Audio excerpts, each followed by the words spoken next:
Bosh. Right. Another person arriving. So good afternoon, good afternoon, good afternoon. Welcome, Bronwyn. I'm just starting a meeting, so bear with us. So another latecomer. So welcome, welcome. This is a chance when I put a Zoco member under the spotlight and we talk all things about their business.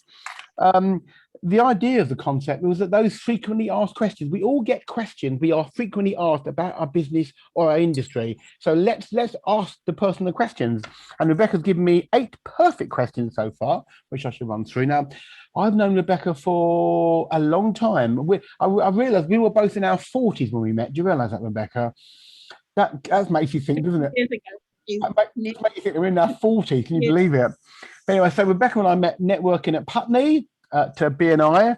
We've remained friends ever since, and we followed each other through various networking guises. And she's a proud Zoco member. I've had the pleasure of dining at her house just recently as well. One incredible chef. So really, really lovely. So first of all, Rebecca, tell us about your networking journey and Zoco whilst I pin you. So my networking journey really started, as you know, many years ago, when I joined BNI, and I was a member there for about 15 years. And the reason I left that was because I got so busy that I really didn't need to network anymore. And that's the main positive thing about networking. It is the amount of people you meet. It's just so fantastic. And like you, I met you at BNI, and then we went to 7 a.m., which I've been a member for quite a while as well. And I'm a member of Women in Business Networking.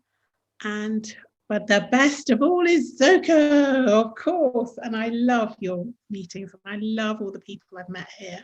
Mm-hmm. And hopefully I'll be able to cater for them. I've catered for a few, which has been absolutely lovely and a terrible time. But when things get back to normal, I hope that I'll be able to cater for more people. We'll put, let's say 15 years ago. Can I just, I'll put in the chat. So hopefully you guys should see just me and Rebecca, I'm hoping. So if you wouldn't mind just confirming that in the chat, because I'm recording, it should be just me and Rebecca on the screen. So anyway, 15 years ago, Rebecca, there was only BNI. Oh, I could see us all. Okay, it's no good, is it? It's no good, is it? Okay. All right. So 15 years ago, there was only BNI, wasn't there? Let's face it. Yeah.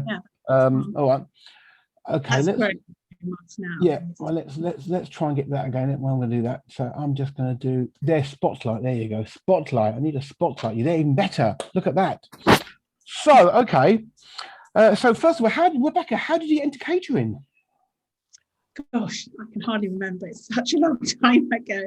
I'm actually trained as a secretary PA, and I was working in a very nice job in an advertising agency, and I was made redundant. I didn't have a very nice boss, and he was horrible, and there was maybe a little bit of a personality clash there, but he just didn't like me, and so I left, and it was all very quick. And I didn't know what to do. And a friend of mine was recruiting for chalet girls in the ski resort. And she said to me, why don't you become a chalet girl? And at that time, believe it or not, I couldn't cook. I could not cook a thing. In fact, I had 3 things on my repertoire. I could cook lasagna, I could cook coq au vin, and I could cook shepherd's pie. That's all I could cook. So I was a bit worried, and she said, don't worry, I'll put you with someone in a chalet who will teach you how to cook. And that's what happened. I went out in the November, just before the season started, and I worked in Switzerland, and I stayed in this beautiful chalet in a place in Wengen. And the whole season we spent cooking for 12 guests. And that's really how I learnt. The first day, Lizzie said to me, "Oh, right, can you just make a white sauce?" And I said, "What's the white sauce?" And she just could not believe that I really didn't know how to make white sauce. So she taught me that. And then I learned how to bake there, because we had to make cakes every day. And it was just a great learning experience. And I got to ski every single day, which was the main thing. So I worked there that first season. And then the second season, I went to Crans-Montana, and I was a chalet girl there in another chalet. And in fact, the chalet girl I was working with had a bit of a problem, and she had to go back. So I was left in a chalet as the hostess, working there on my own it was about 4 months I was on my own there. How many people are you catering for in the chalet? How many people in the chalet? 12. 12 in the which was wonderful. And I had lovely, lovely guests. And in fact, I became friends with a lot of the guests after when we came back. So that was lovely that season. Then I went to the third season, I worked in Zermatt as a rep for the whole resort. And I was in charge of about 10 chalets and 20 chalet girls. And it was just lovely as well. And when that finished, I thought, what am I going to do now? So in fact, the next year, I incredibly went off to Aspen, Colorado, and I was going to set up a British catering company out there, but I sort of ended up having too much fun and I didn't have enough time. I was skiing every day. I met loads and loads of people. And in those days, there weren't many Brits there. It was sort of in the 90s. And I just had a lovely time. I did end up meeting a lady who owned a Mexican restaurant, and she sort of took me under her wing, and she sort of was introducing me as the British caterer. And I did a few afternoon teas, and I did a few really typically British type meals for people out there living in the beautiful chalets. And in fact, she was catering some big celebrity parties out there, and she just got me to come along. And I was they quite liked me because I had this wonderful British accent. That was a good selling point for her. In fact, we ended up catering the Kennedys' New Year's Eve party one year. I made, my speciality at the time was a croque en bouche, which is like a whole big sort of pyramid of profiteroles. And I made that, and that was a really success. It was just brilliant, and I really enjoyed myself out there. So when I came back after Aspen, then I thought, wow, I've got to settle down. What am I going to do? And I got in touch with Lizzie, who taught me that first season. She was working as a chef in a restaurant in Putney, and she hated it. And we both decided to set up a catering company, which we did together. We set up Confidence Catering together. And we used to do directors' lunches in the city. We did corporate events. We did big parties. We actually worked on one of the pleasure boats that was based in Maidenhead. And we used to do parties, weddings, big parties on the boat. And it used to go along the Thames in Maidenhead. And so what year was Compliment Catering set up? I can't remember the year. About 90 something. Okay. And Lizzie, and where's Lizzie now? Oh, she only worked. We only worked together for about 10 years. Then she went to be a forensic psychologist. Oh wow. Okay. I think she now lives in Devon. She doesn't do catering anymore. She just left the company, which is lovely. So, and Compliment Catering is carried on to this day. So I mean, your questions are flowing beautifully. So what's your favourite party to cater at? My favourite party is actually cocktail party. I love doing my little canapes. I love people get so much pleasure from eating them that I get pleasure seeing them eat them. So yeah, I mean, a typical canapes that I make are little Yorkshire puddings with roast beef on Yorkshire puddings, bilo baskets with spicy prawns, smoked salmon blinis with sour cream and dill. What else do I do? I do little mini hamburgers, which people love. Hot dogs, chicken kebabs with a satay sauce, just a whole selection. And usually cocktail parties last for about 2.5 hours. So I get there with my staff probably half an hour beforehand. We set up the room, set up the, the wine, the drinks, and we get everything prepared. The guests come in.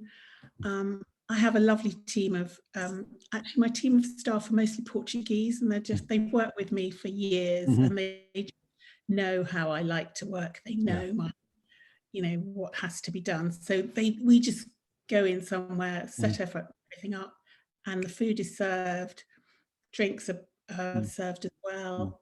And you, if it's a cocktail party, you can take care of everything, can you? The drinks, everything, and you hire the glasses. So if I had a cocktail party, you can just do everything, can you? And provide the waiting staff, yes.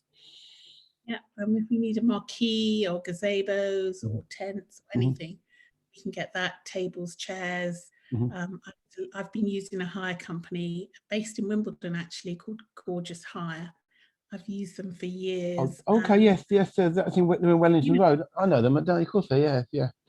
And they hire the glasses. They hire everything, don't they? Okay, that's fascinating. So cocktail parties. What's the maximum? I mean, do you have a maximum size? Well, I used to do big ones, 200, 300 people, but as I'm getting a little bit older, my limit now is about 100, 150. That's really all I want to do at the moment. Excellent. Well, okay. Sorry. And sort of in this, sort of within the London, I think, really. Yeah. I have catered. I did a wedding on the Isle of Wight once. I've worked in Scotland. I've worked in Wales. I've been around. So I've done parties in Essex and Sussex and you name it. If the money's there, you'll go, absolutely. So what's your favourite dinner party menu to offer your clients? I mean, if someone says, any are suggested, what's your favourite dinner party menu? My favourite, I do like my twice baked cheese soufflés because they are just delicious. I've never had that. I don't think, Rebecca. I can't believe I've never had that. Nick, we've got plenty more years. Then I think something like a beef en croûte. I knew you'd say that. Yeah, because it's just. What's the difference between beef en croûte and beef Wellington then? They're the same. They're the same. Okay. One's French and one's English. Okay, fine.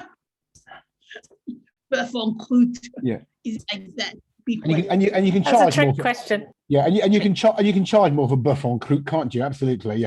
Yeah. So I'd probably serve that with potato dauphinoise. That's French. They're delicious potatoes and selection of vegetables, and probably something either a strawberry meringue roulade, which is delicious, or chocolate pecan tart, something like that to go with it. So there's loads of lovely desserts. And where would you buy your beef from? I'm allowed to ask trade secrets. I mean, where do you buy your food from? Your beef from? Well, don't ask trade secrets. Okay, fine. And say no more. Okay. Well, I mean, this number 5 is such a great question, and I know we're all kind of a little bit ashamed to ask it, but have you catered for anyone famous? Well, actually, in my career, I have been amazingly lucky or whatever. I have catered for a lot of quite very famous people. Years and years ago, when I just started into catering, I helped another caterer, and we did cater an event at Ascot for the royal family. I mean, they were all there. The Queen was there, the whole lot. They were all there, and we did the afternoon tea there. So that was amazing. That was fascinating. Since then, I did actually cater Robin Gibbs' funeral party, which was incredible as well, because that was at his house in Oxfordshire, which was stunning. I've catered for Tony Blair. anyway, I think I better not say anymore, but I have catered for quite a few celebrities. And I believe you catered for Prince Andrew, who was at a dinner party you catered at. Yeah, I catered for him in Balmoral. Oh, absolutely. Actually, so you used the kitchen to Balmoral, did you? Mm. Oh, wow. And How I've watched The Crown, Mm. and I've noticed the kitchen there in The Crown. And when they filmed Balmoral, I think, oh my goodness, I was there. And it is one of the most beautiful, beautiful places ever. It really is lovely. I mean, when you catered for the Queen at Ascot, I mean, you know, you served her a jam sandwich, or something. Yeah. Yeah, jam, egg sandwich, Egg smoked sandwich. salmon. Yeah. Oh well. Oh, how fantastic. Would you? Interesting question. Would you do any cookery demonstrations? I do some cookery demonstrations, and I love teaching people how to cook.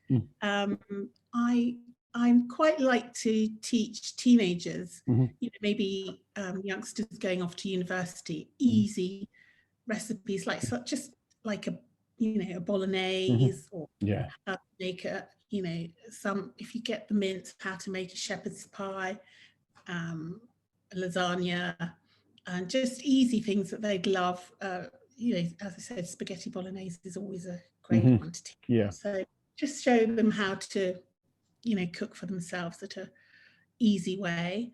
I also like doing my baking masterclasses, which I have done quite a lot of those, and I love them.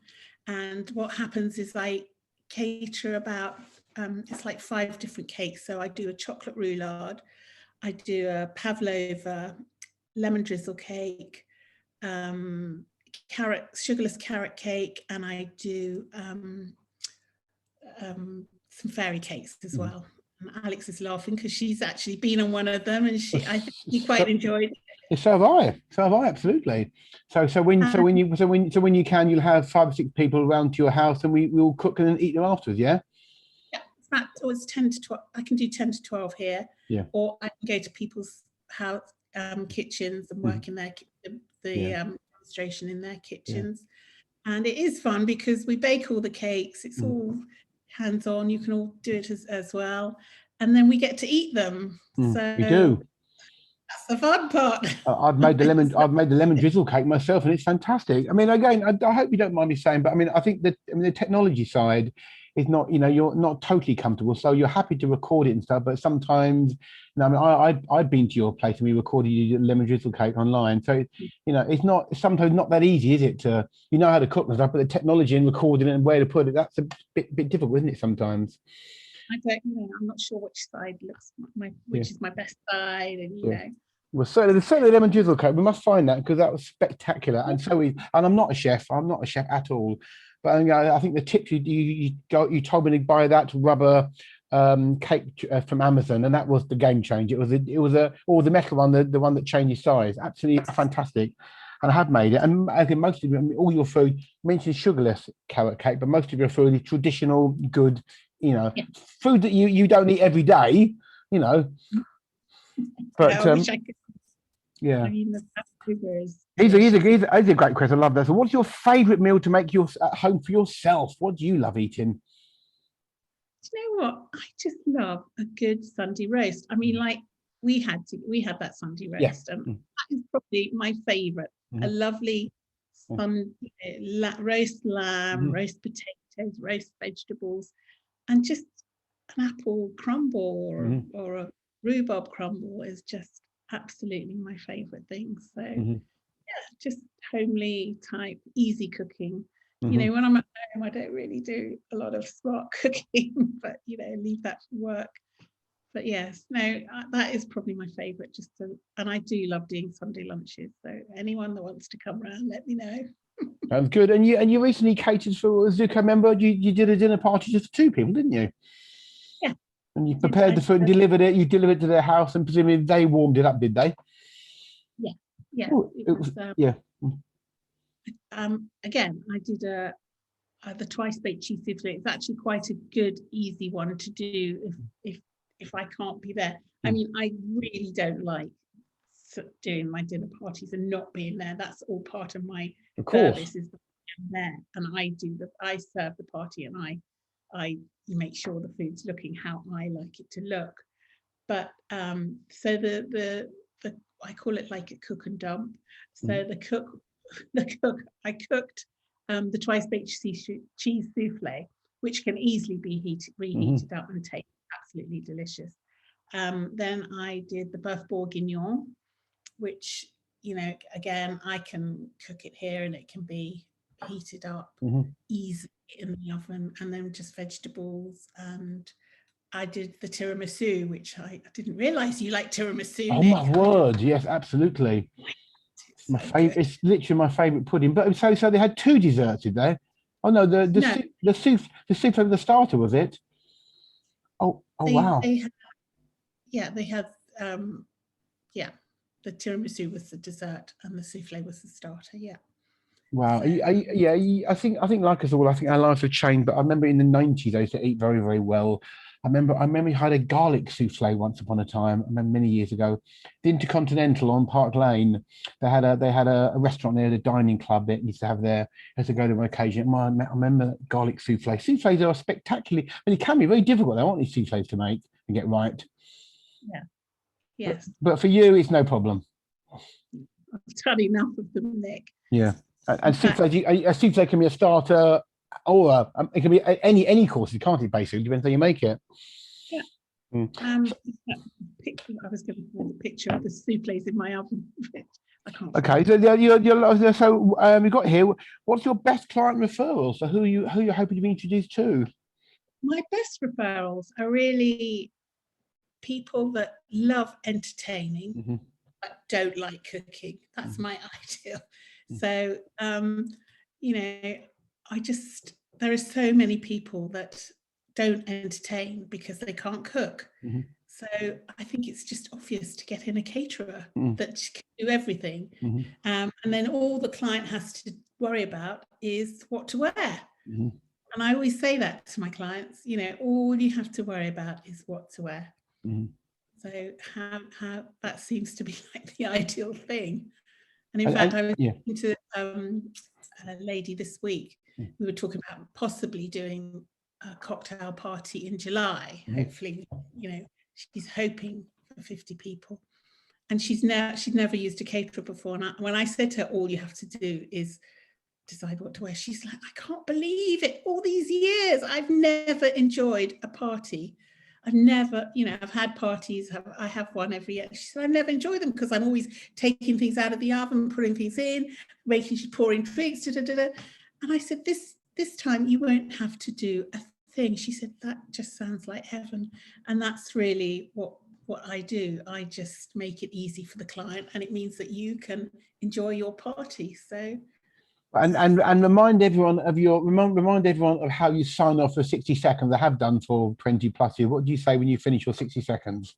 I say, when I work, it's a party. Well, there we go. Well, fantastic. Well, as I said, I can testify to Rebecca's cooking.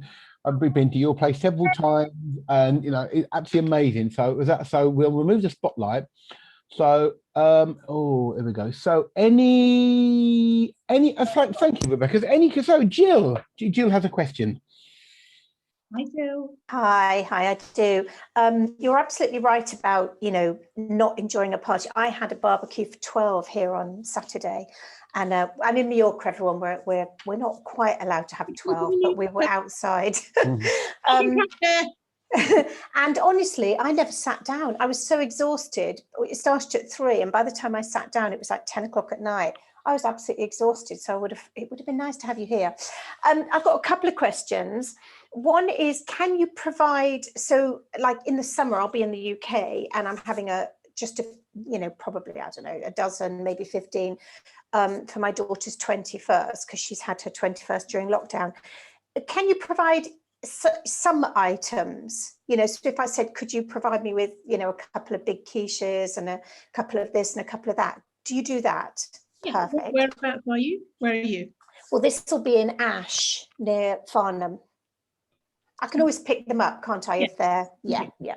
Okay. And the other thing I wanted to ask you was, can you cater for special diets? So, for example, I'm a gluten-free vegan. Now, when I obviously cater for other people, I have, you know, lots of other food, not just things I can eat. But yeah, I'm a gluten-free vegan, so it would be lovely to know there's a caterer who can actually cater. Could you do a whole dinner party? Yeah, perfect. Done dinner parties like that. In fact, as I told Nick this morning at our Zoco meeting, I am just trying to get a quote together for gluten-free, dairy-free, and nut-free buffet for about 30. Yeah. So that's it's so common now for us to have people to have intolerances. So that's fantastic.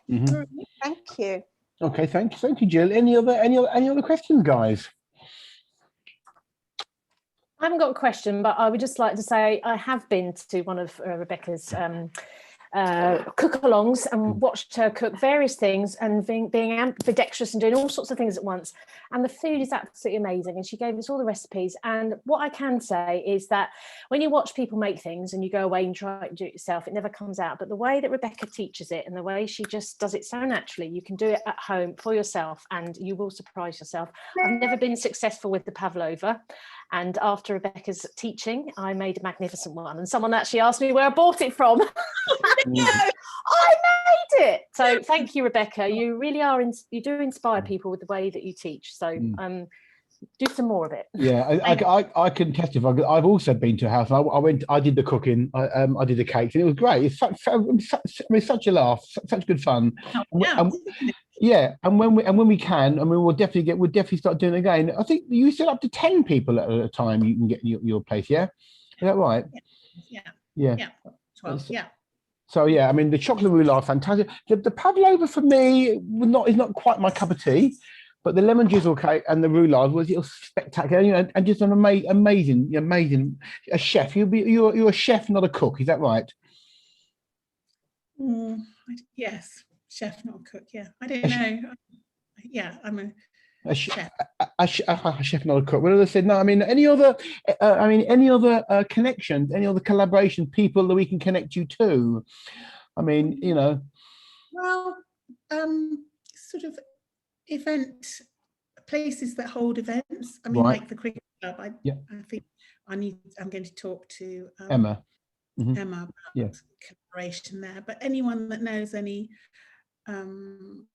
like maybe rowing clubs or something. I've worked at a few of the rowing clubs along the Thames here. What I was the in-house caterer for a synagogue in Knightsbridge.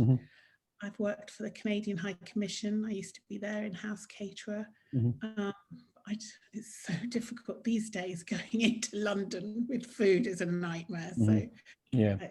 I know that I had a meeting with Emma last week, and they were saying that I mean, so Emma's at Hampton Wick Royal Cricket Club. It's a spectacular venue. We're having a meeting there in June, and they have parties, all kinds of events, and they need talented people like you. They had a caterer, but he's not around anymore, and so they do all kinds of events and stuff. It's a big cricket club, a potential for marquee on the lawn, so they can have all kinds of events, and they're booking up. They're very, very, very busy. So I'm sure there's good connection there. Well, it's time to wrap up in a second. Before we do, Anika got to go. So that's cool. So Teresa, have you enjoyed your first Zoco experience? Yes. Oh yes, it's been fabulous. All the way from Texas. How exciting! Honestly. Well, yes, and it's a new life for me because I'm moving from Mexico to Texas, although I was born in Texas. Wow! Oh wow! So that's the thing.